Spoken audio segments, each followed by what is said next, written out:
Here's another example, and we are required to find the coordinates of the point of inflection on this curve. So the first step is we need to find the first and the second derivative.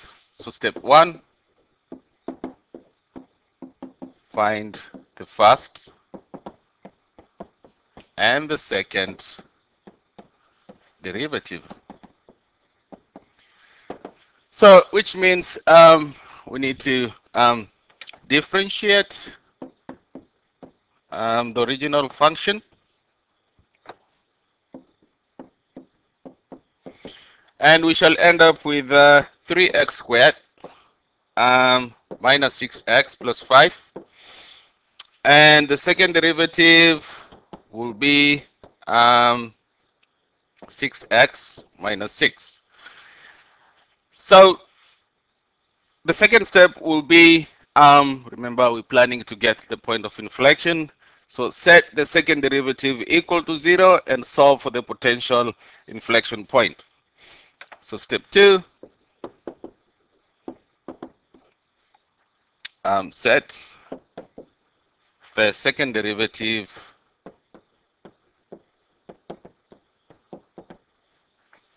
equal to 0 and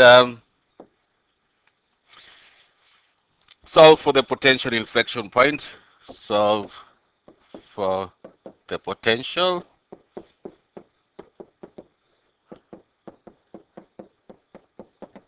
inflection point.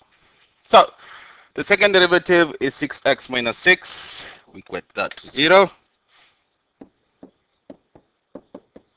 which means 6x will be equal to 6, x will be equal to 1. So we suspect that there's a point of inflection at x is equals to 1, which leads us to step 3.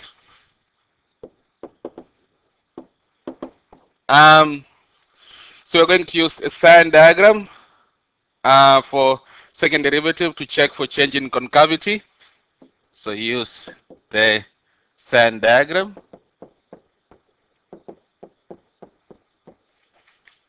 For the second derivative to check for change in concavity.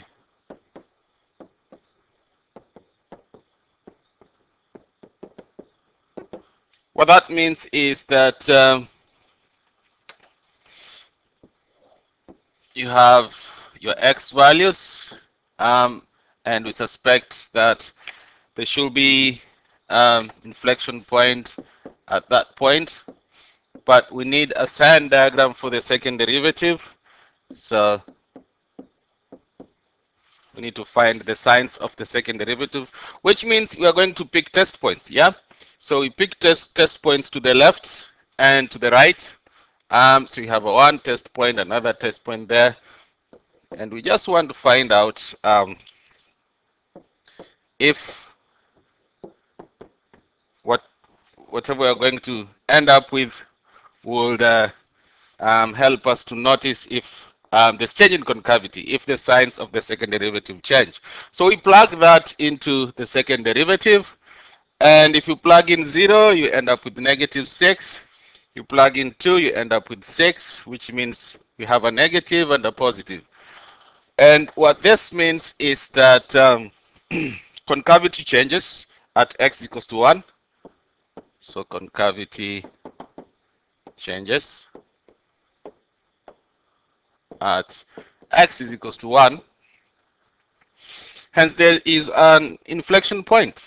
Okay, hence there is an inflection point.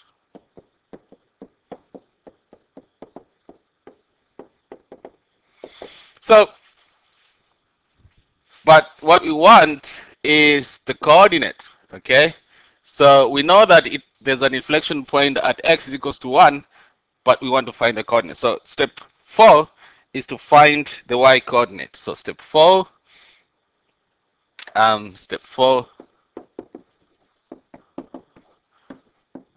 find the y coordinate,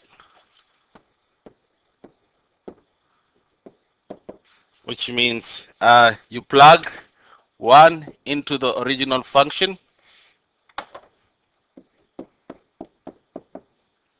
and the original function is this one here.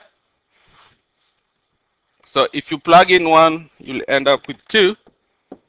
So you can say 1, 2 is the inflection point.